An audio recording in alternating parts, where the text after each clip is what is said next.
13.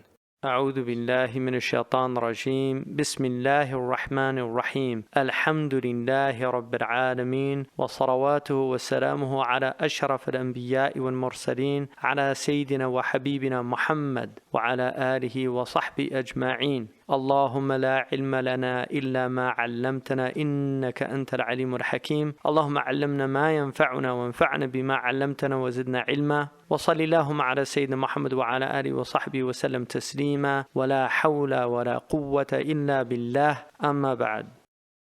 We finished, inshallah, last week the Badr, and a few things happened. Obviously, the Prophet ﷺ, one of the sad events after Badr is that the Prophet ﷺ returned to Medina and found that Ruqayya, his daughter, had died, rahimahullah, and that was the wife of Uthman, and Uthman had stayed behind, in fact, to nurse her. And so that was a very sad event for her, as well as for Fatima and others. And then he mentions about the returning of the vanquished. Obviously, Abu Sufyan wasn't actually there because he was leading the caravan. He took the caravan back to Mecca. The Abu Sufyan he's talking about here is Abu Sufyan al-Hashmi, who was the cousin, and he's mentioned earlier, was a direct relative of the Prophet ﷺ. And he was very upset about this and began to write poetry. He had written the poetry before that against the Prophet. When he came back, he was deeply distressed about this, and he was passed by, and his uncle Abu Lahab was there, and he called him to tell him to come. And he said to him, you know, we met the enemy, we turned our backs, we fled, and not only were we facing them, but we were facing these men on piebald horses, these spotted horses from the heavens, and we couldn't stand up against them. Now there were two people there, Abu Rafi' and al-Fadl, who's the aunt of the Prophet ﷺ, and her servant, one of Abbas's slaves. And he heard this, and they were both secret Muslims. And he heard this, and he immediately exclaimed, the angels. Abu Lahab was furious and actually went and struck him. At that point, because he was weak, al-Fadl got very upset, went up and smashed the head of her brother-in-law, and actually created a wound in his head, which he will die from. So, really, Abu Lahab is also one of the casualties of Badr, in a sense, because it was a result of them talking about the battle that caused al-Fadl. So now the leaders are basically dead from Quraysh. This was a major event for them. There's only a handful of leaders left.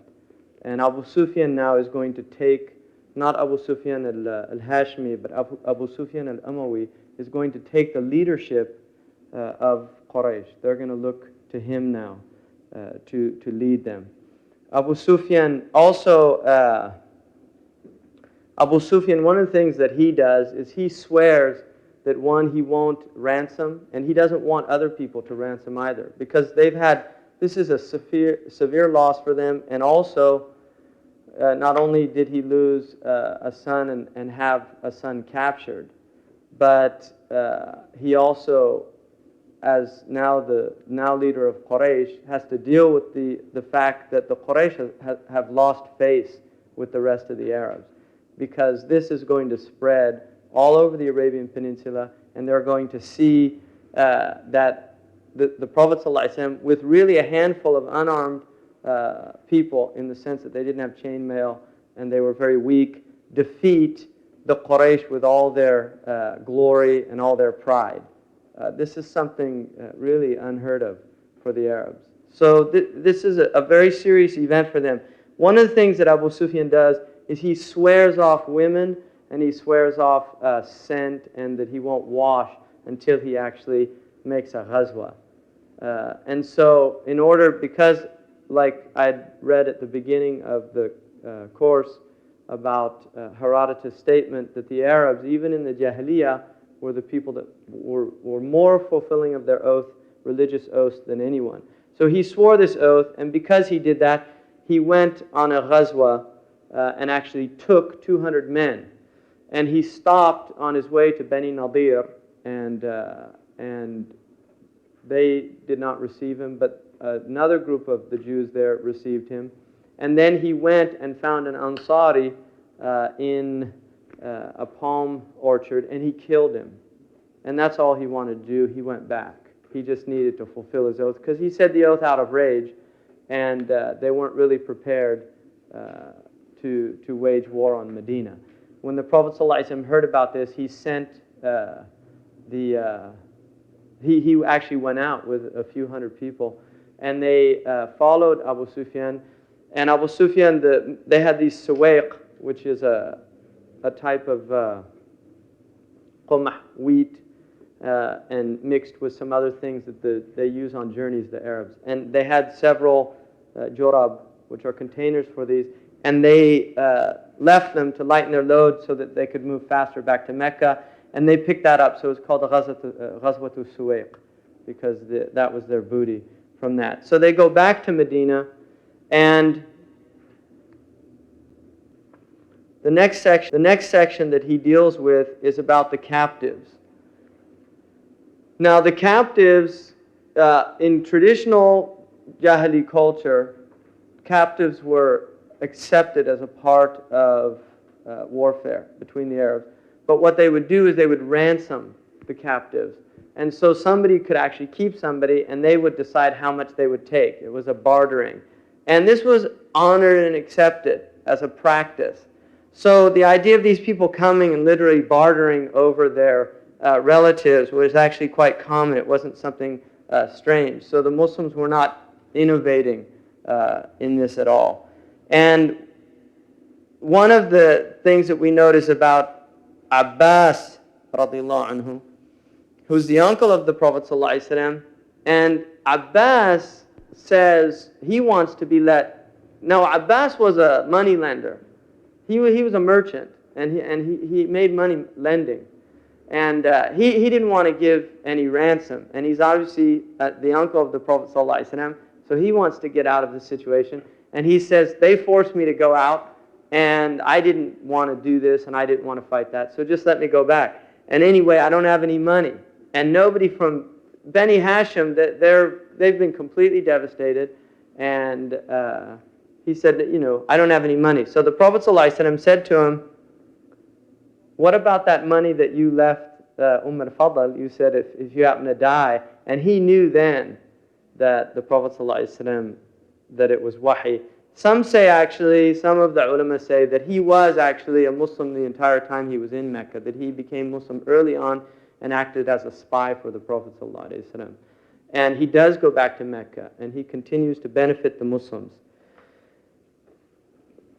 And then another one, Abdullah bin Jahash, who is going to be martyred radiallahu anhu, in Uhud, he has the youngest son of Al-Walid al-Makhzumi, ibn al-Mughira.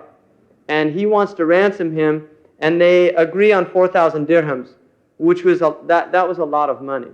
And the two sons come to get him. And one of them is a full brother, and the other is not.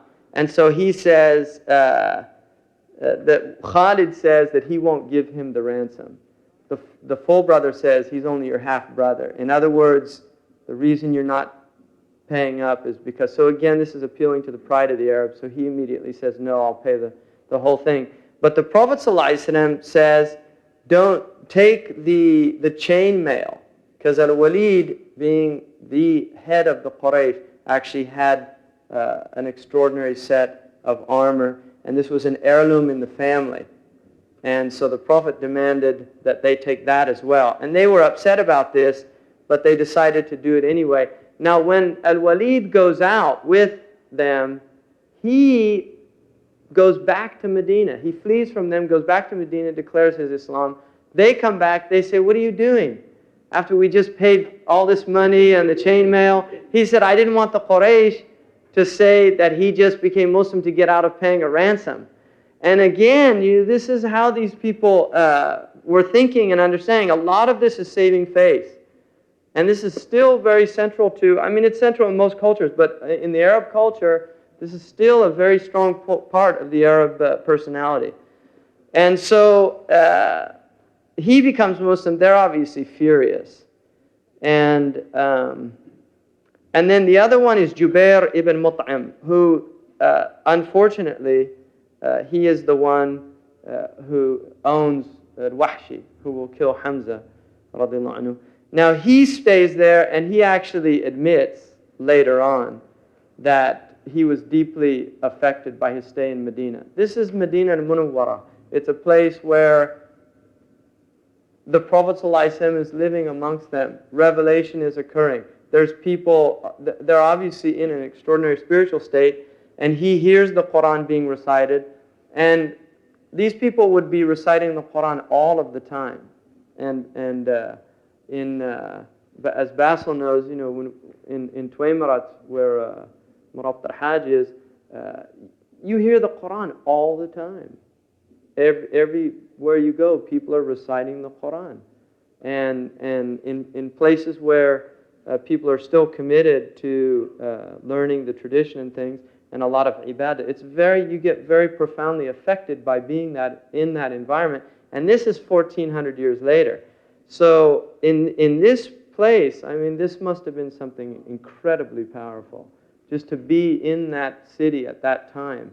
And even the mushrikeen would have to be aware of that.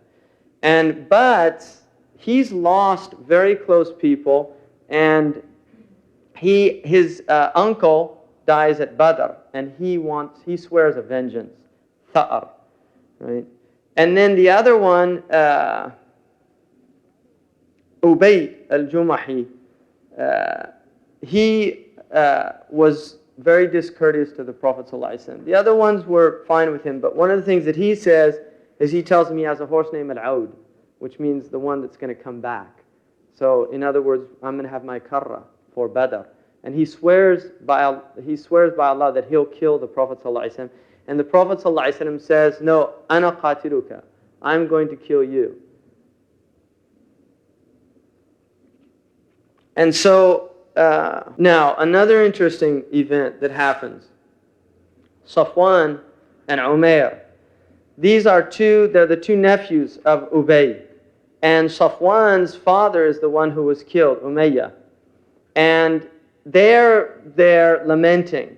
And one of them says to the other, there's no good in life anymore. All our leaders have been killed. Woe is us. And the other one says that by Allah, I would go now and kill the Prophet Muhammad if I wasn't worried about these cares, worldly cares. So Safwan tells him, go ahead, I'll take care of everything. He calls him on and he says, then I'll set out. So he gets out, he sets out, and he goes to Medina. And when he comes there, the Prophet ﷺ, he comes in, and Omar sees him, and he's worried because he has his sword. And Omar asks him what he wants, and he said that he's come. He wants to see the Prophet ﷺ for this ransom. And the Prophet ﷺ greets him and then asks him, why have you come? And he tells him why. And then the Prophet ﷺ said, then why are you wearing a sword? Because this obviously wasn't the etiquette. He's dressed for war, and he's coming for something else. And so he curses the sword, La'an Allah al-Siyuf. They've ruined us and all our leaders. And then the Prophet ﷺ asks him again. He won't tell him. He says, tell me the truth.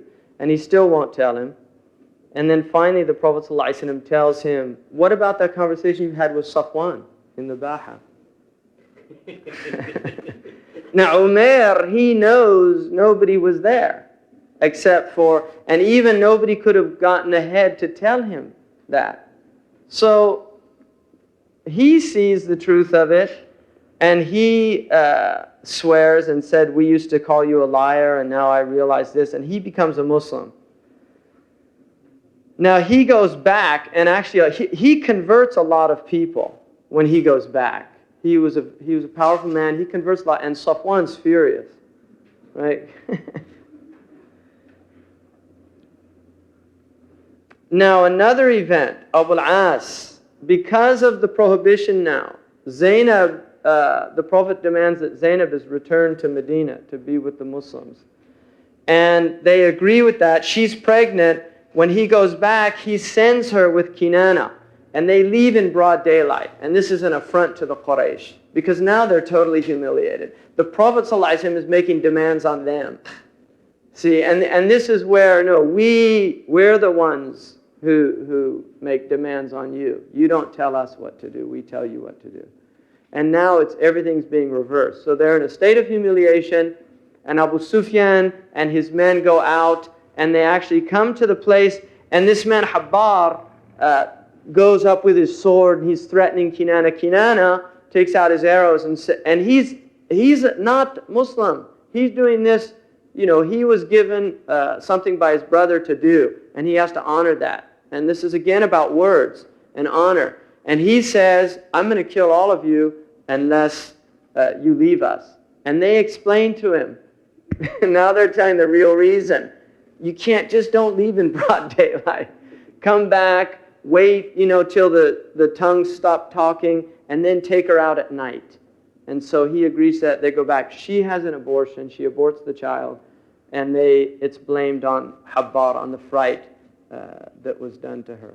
And this happens during the time of Umar's Khalifa. It's interesting because the ghurra, which is a diya on aborted children. If you cause an abortion, you have to pay a blood price. And Umar once asked for a woman, demanded that she come to his presence about something or other, and she aborted. And some said she was so afraid of Umar. And so he didn't know whether, he asked his Sahaba, should I pay? Whether I did it. So obviously fear is a reason why women can miscarriage. And this is what happened. She miscarried her child. And she eventually goes out, and Zayd takes her back to Medina. And she's united with the Prophet ﷺ. Now we're moving into a new phase. And this is the treachery of the Jews in Medina. If we remember early on in Medina, there was a treaty made. And this treaty was signed and agreed on by the Jews and by the Muslims and by the people in Medina. They agreed to support the Prophet ﷺ. They would defend him, and the Prophet agreed to defend them in case of any persecution or any oppression. And so they've agreed to this. But now Bani Qaynuqa is really, they're upset. And you have to understand the psychology of this. These people were all hoping that they were going to go out to Badr and they were going to get wiped out. This was their hope. So you can imagine these people's anger when the Muslims come back totally elated, really in a state of feeling now that really there's feeling this divine nasr from Allah, this victory that Allah is giving them. They go back, and there's the Jews watching all of this, and they're furious. And this is what happens with Bani Qaynuqa. Now there's another Jew here, Ka'b al-Ashraf, Ibn al-Ashraf, who his father was a Ta'i from the tribe Bani Ta'i, Hatim al-Ta'i, the famous. But his mother was from Bani Nadir. And because in the Jewish it's a matrilineal line, they take their nasab by the women. So if your mother is a Jewess, technically you're a Jew. Whereas it's not true if your father is and your mother's not. So he considers himself a Jew, and they actually honor him. Now he's a poet. He's a very proficient poet. He's wealthy, and he's extremely handsome. So he has a lot of leadership qualities, and they look up to him. But he cannot stand the Muslims, and he really despises the Prophet ﷺ. And so he writes poetry against them. He actually goes to Mecca to really get them riled up with his poetry. And he wants them to go back, you're Quraysh, and what are you doing, and this and that. So this is war. What he's done is, this is war against the Prophet ﷺ. And he was part of the people that made treaties with the Prophet. So this is seen as a khiyana. It's treachery, right? And this is where these people now, in this crucible, they are beginning to really, we're seeing who's who. People are beginning to really now display their colors.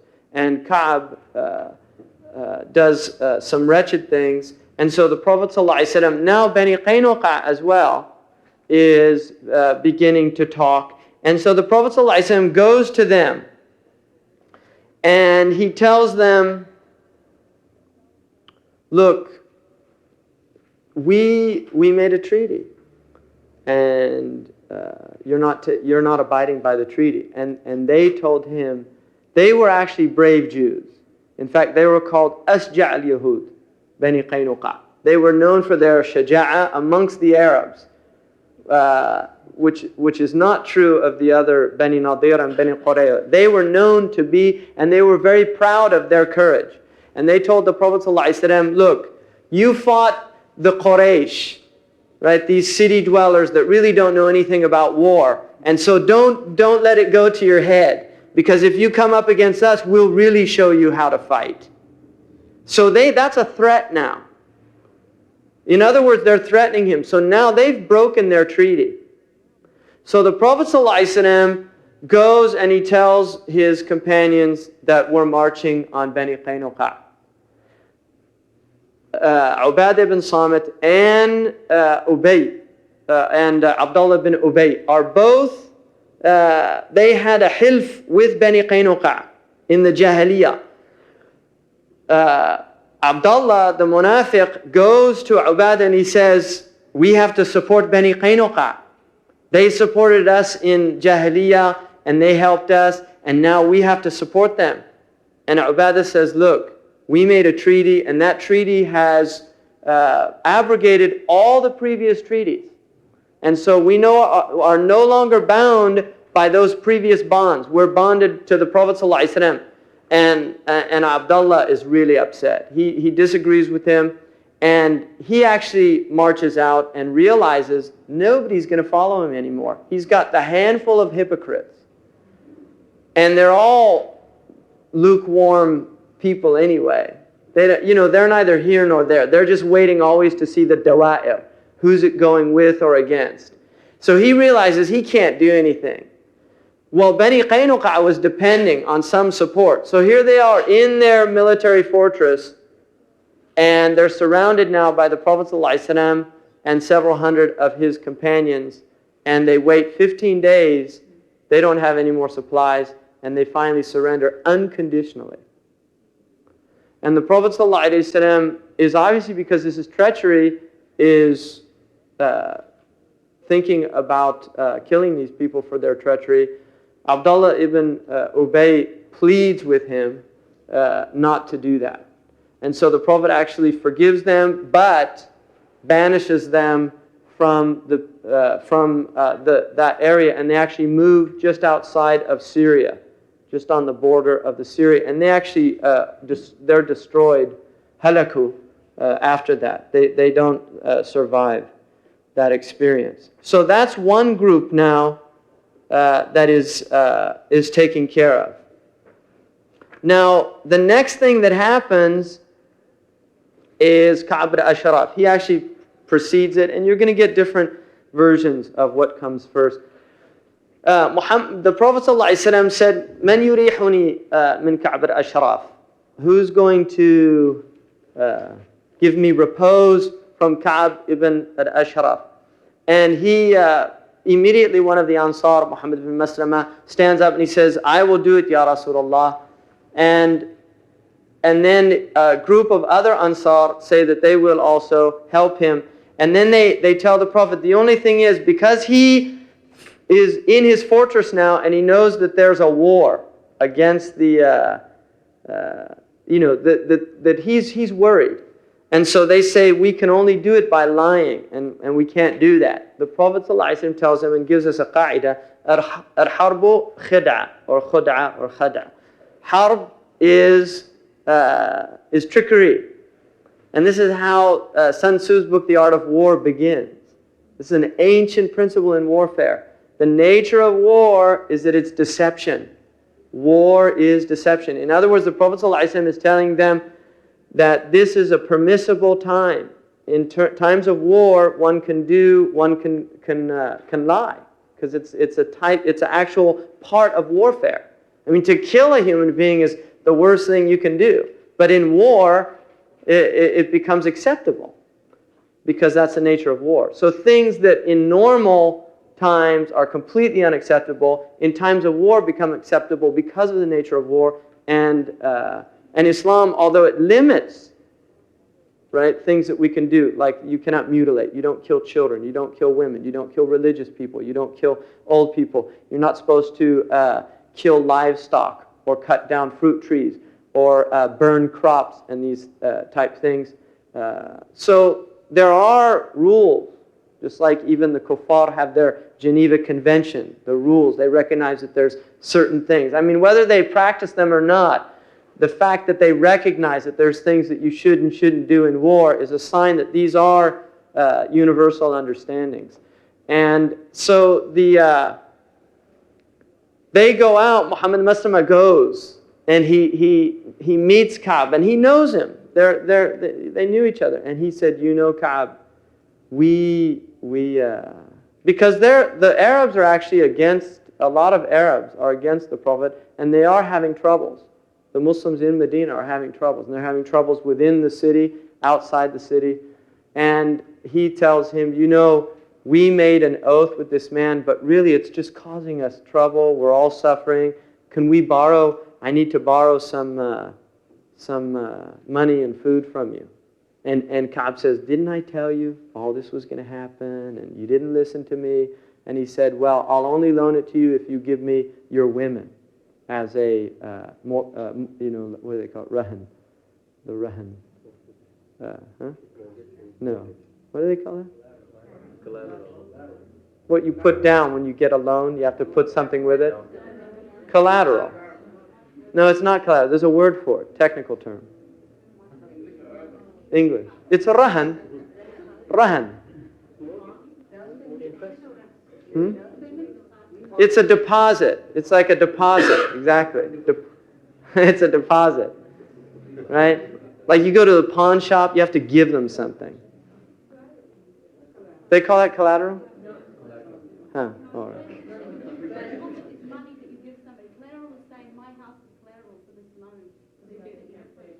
There you go. Yeah. It's refundable, hopefully, if it's the women, right?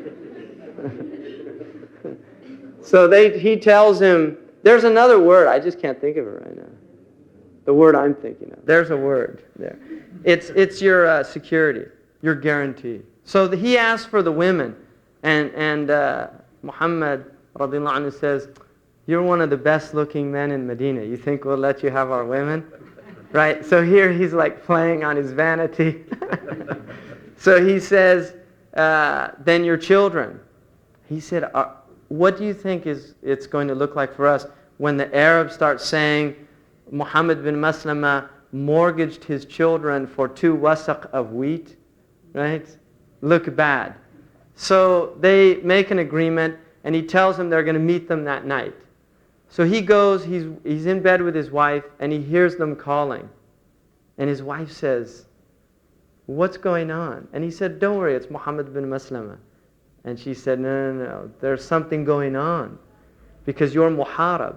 And what are they doing at night? So she's alert to it, that something's going on. He said, no. And then he said, anyway, إِذَا دُعِيتُ إِلَى طَعْنَةً لَأَجَبْتُ. You know, in other words, his ubbaha, his pride says, even if I was calling to get stabbed, I have to answer.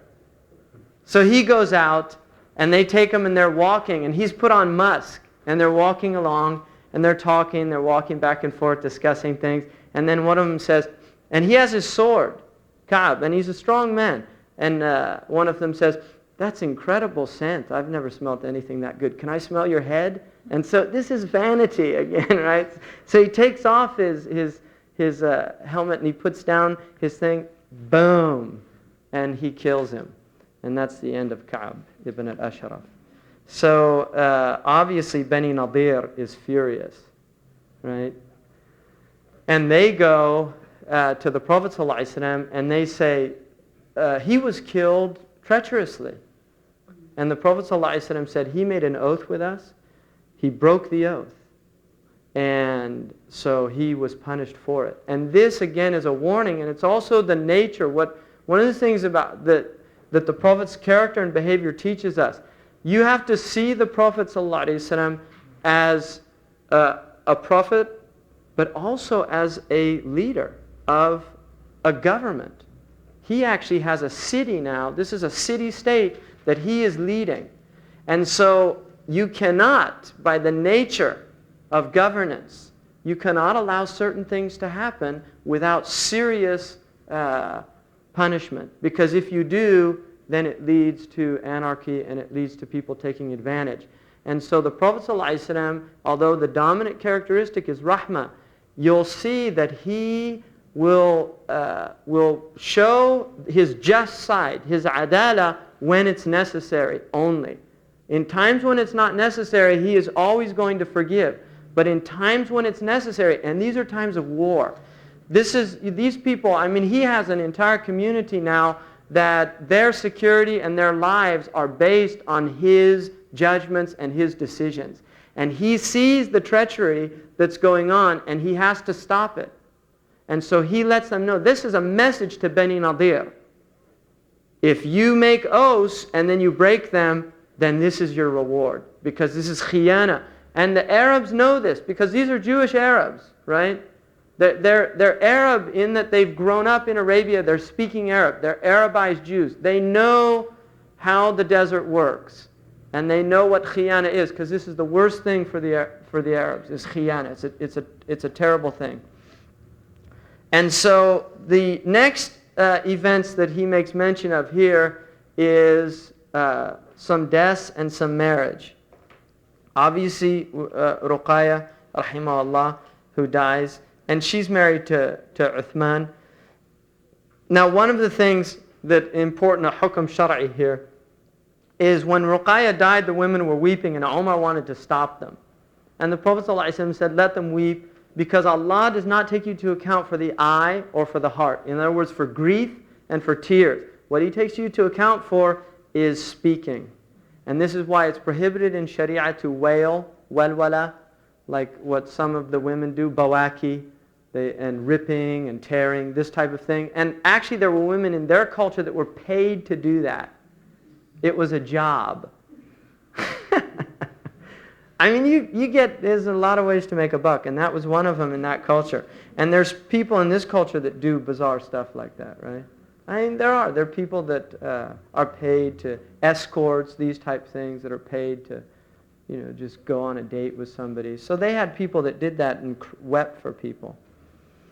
And now another big event is Sayyidina Umar and Abu Bakr both asked for the hand of Fatima. And this is the jewel, the prize of Medina, the daughter of the Prophet ﷺ.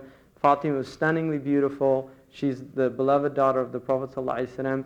And I mean, it's enough that she's Fatima. They say, the Munshid says, Hiya ummu man, Hiya zawju man, Hiya bintu man. Right? Who is she the mother of? Who is she the wife of? And who is she the daughter of? Right? I mean, and what more, right? She's the mother of Hassan and Hussein.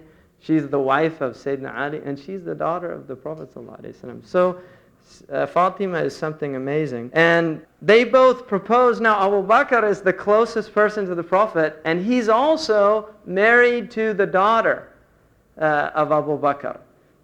Abu Bakr is turned down. Umar's turned down. And according to the hadith, the Prophet ﷺ actually said that he was commanded to give Fatima in marriage to Sayyidina Ali. And this is part of the al-Bayt, because all of the family of the Prophet are going to come, the Sadat will all come from Hassan and Hussein, who are the result of that marriage.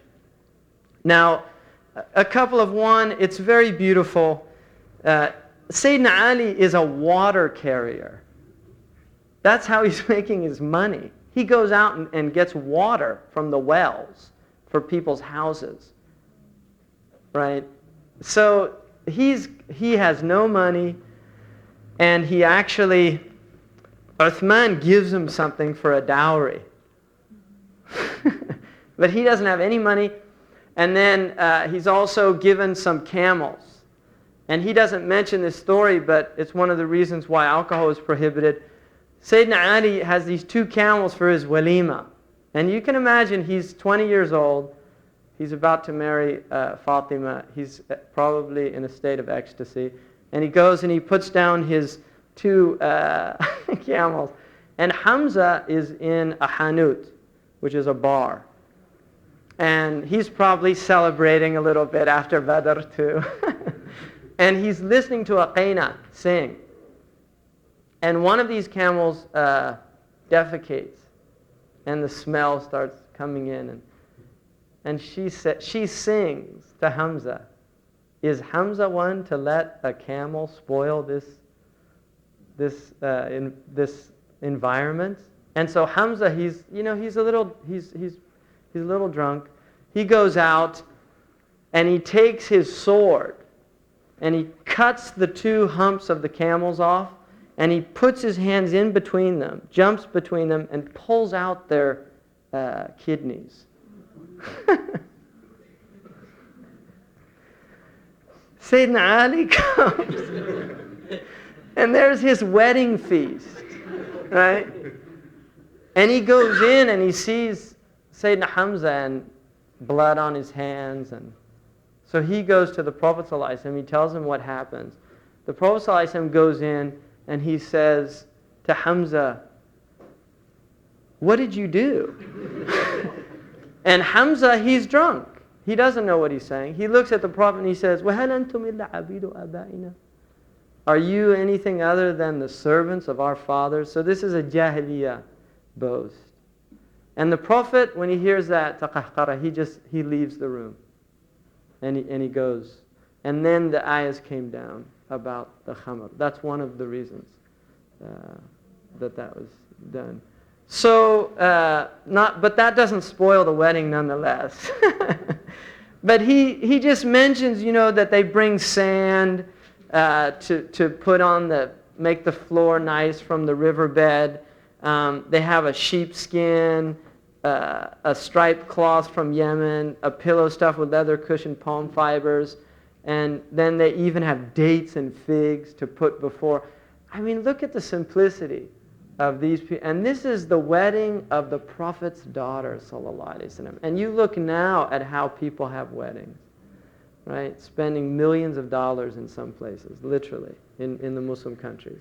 And this is the wife of the Prophet sallallahu alaihi wasallam, the daughter of the Prophet sallallahu alaihi wasallam, and the wedding is so simple.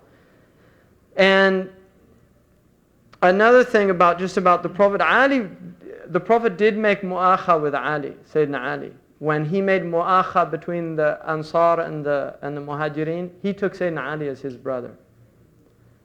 And they were both Muhajir, so it's a very significant event. Now, another thing that happens is Hafsa's daughter, Hafsa, the daughter of Omar, her husband Khunais dies, and he had immigrated to Abyssinia. And so Hafsa now, she's 18. She's also a very beautiful woman. And she is, Omar offers Sayyidina Abu Bakr, Hafsa. And Abu Bakr says no. Now this is obviously for Sayyidina Omar, that's upsetting because Hafsa, it's his prized daughter, and he goes to Abu Bakr. And then he goes to Sayyidina Uthman. Sayyidina Uthman says no. Now Omar's really upset about this. He goes to the Prophet ﷺ and he says, I can't believe this. I offer Abu Bakr and Uthman, they both turn me down. He thinks he's done something wrong. And the Prophet ﷺ said to him, I will show you a better son-in-law than those two.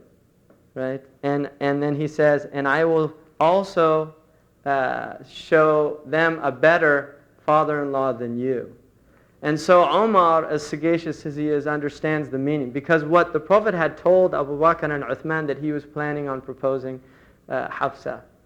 And so they couldn't, because they obviously would have married her, but they couldn't now, because it's the Prophet ﷺ has already told them. So they both say that they won't do that. And then he understands also that he's going to give the hand of Zainab to Sayyidina Uthman.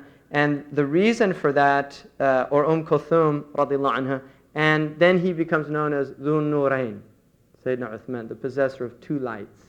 Because he had Ruqayya and he had Kulthum radiallahu anha. And then he obviously, now it's really important, he points out this, and it's actually very true. Hafsa comes into the household. One would think Aisha now she has only just come into the household, right? Aisha came in just at this same time. And Aisha is still very young. Sauda is much older. So Aisha can't really relate to Sauda in other than a mother-daughter type relationship. Hafsa is very young. So she comes in and they actually bond.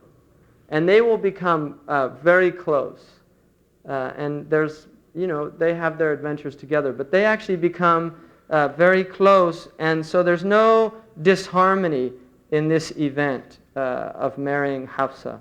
Now another really important event happens, and that is the death of Uthman ibn Mad'un, who was one of the leading, he was a very up-and-coming member of Quraysh.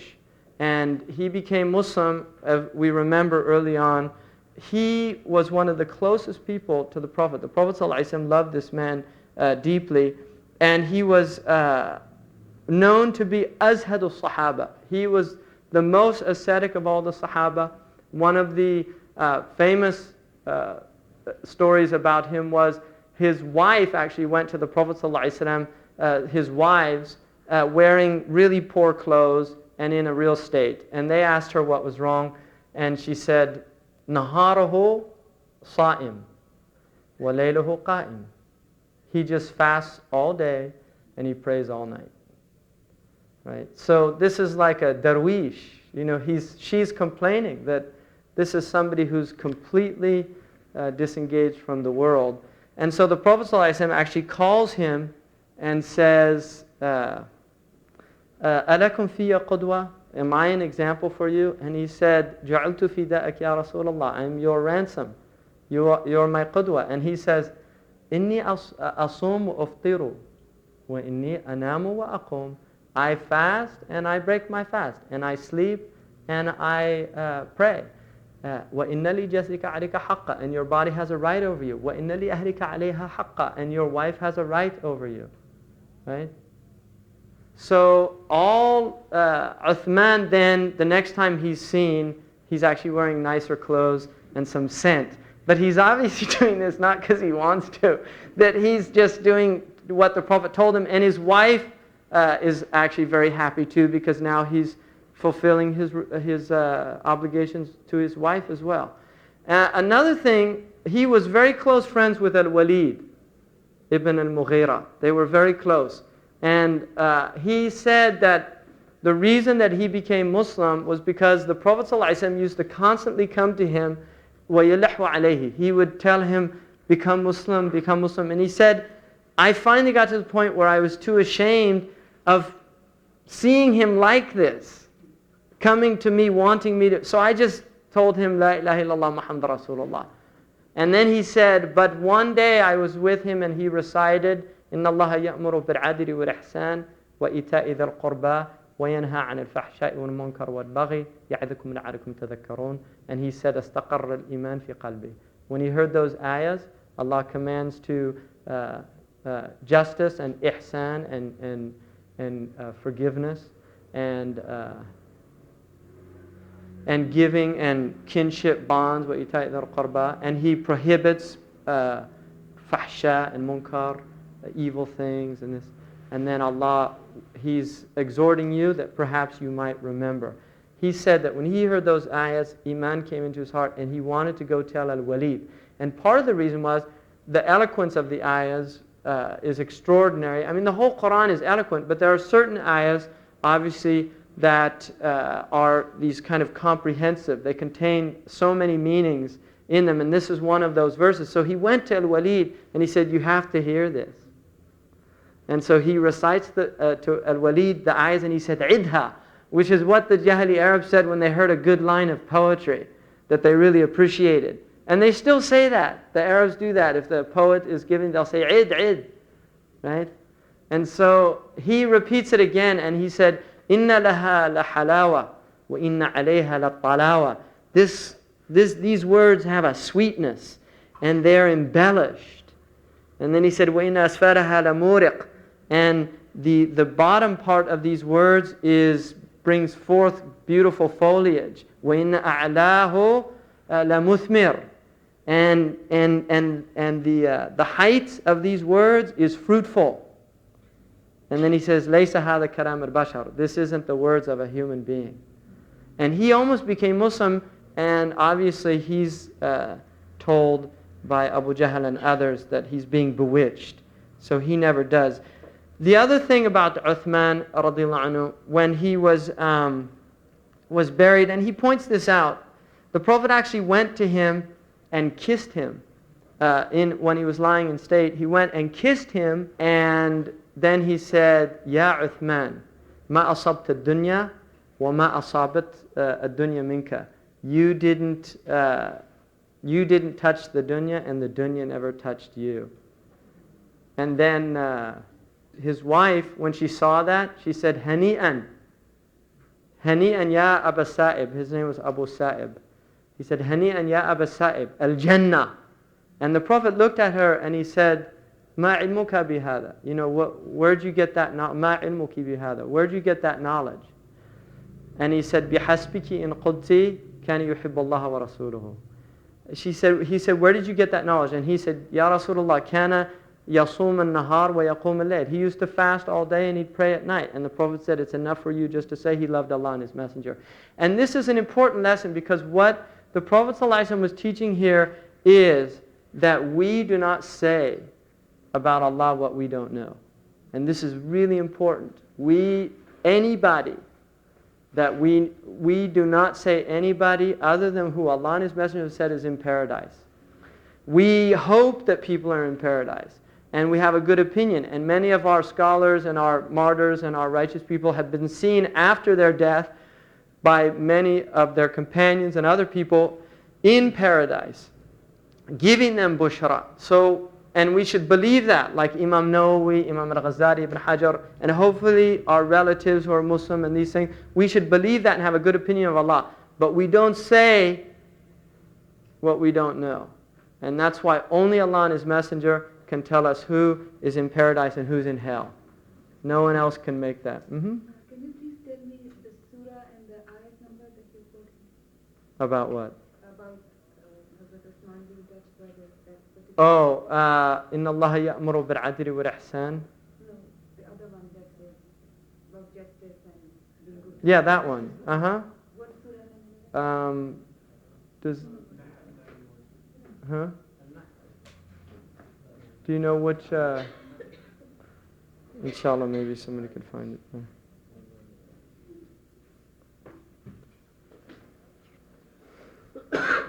Now, another thing that he mentions, which is important also, is that Umar, when Uthman ibn Mad'un died, Umar said he actually fell in his estimation. Because he said Uthman was such an extraordinary Muslim, he didn't understand why he didn't die martyr, shaheed. And so he just said he fell in his estimation. Now, Umar admits later on, when the Prophet and then Abu Bakr ﷺ, neither of them died on the battlefield, Sayyidina Umar realized, he said it was stupid of him to think that, because even the best of creation didn't die on the battlefield. In other words, that the shaheed's death, the martyr's death, doesn't necessarily mean that it's somebody who dies. There are people who die martyred in their beds. It's verse 90 in Surah An-Nahl. Now the next are the people of the bench that he mentioned, and this is important because the Ahl Sufa were people, some say it's where the word Sufi comes from, but it's a weak derivation. These were people of the bench, Ahl Sufa. And these people, many of them were what we would call now like refugees. People that had either were impoverished when they migrated to Medina, they didn't have any place to stay. They were like homeless people.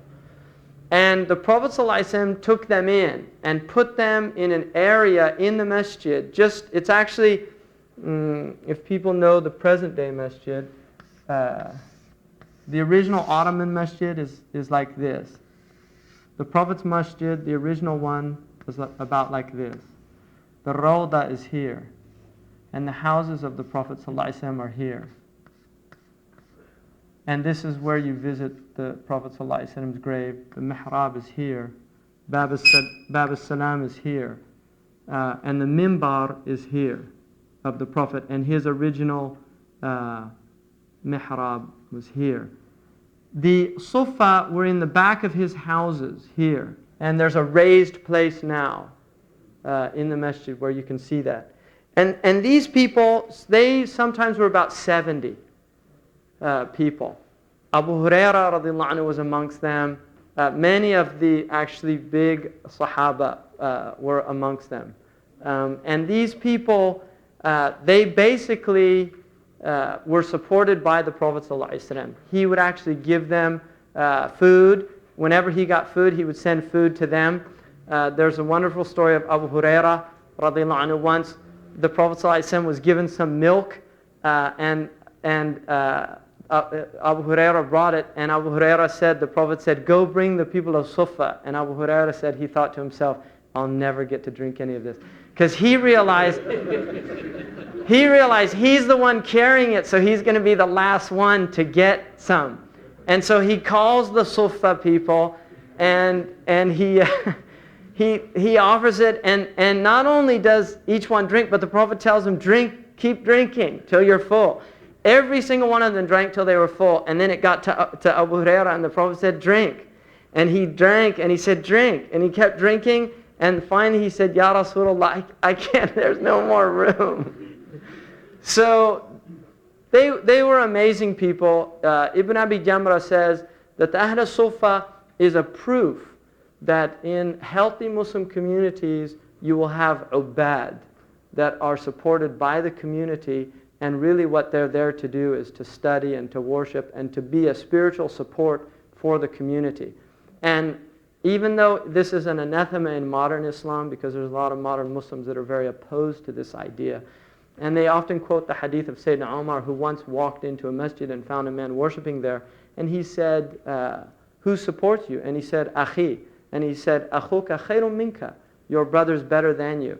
And that traditionally was always interpreted by the scholars, that what Umar was telling him was, don't become deluded, because you've been given this opportunity to worship Allah and somebody's willing to support you, because your brother not only gets the reward of the worship that you do, but also he gets the reward of supporting you and the reward of whatever else he's doing.